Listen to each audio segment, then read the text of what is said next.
Okay mga boss, isang mabilisan lang. Unahin na natin iprito yung baboy. Okay mga boss, all goods na yan. Hanguin na natin. Ito ko, isunod na natin. All goods na din yan. Hanguin na natin. Isunod naman natin yung kalabasa.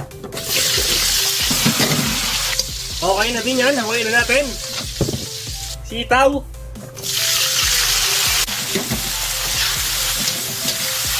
Okay, pwede na rin yan. Hanguin na natin. Saka na natin dito sa kalabasa. Talong. Okay, goods na rin yan. Hanguin na natin. At syempre ang ating okra.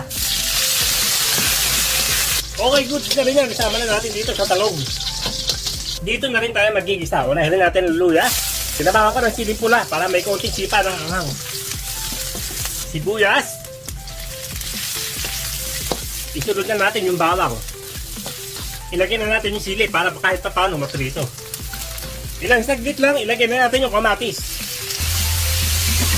At makalipas lang ng ilang halo, maglagay na tayo ng alamang. Okay, pag tuluyan ang nawasak yung kamatis natin, ilagay na natin yung kakanggata.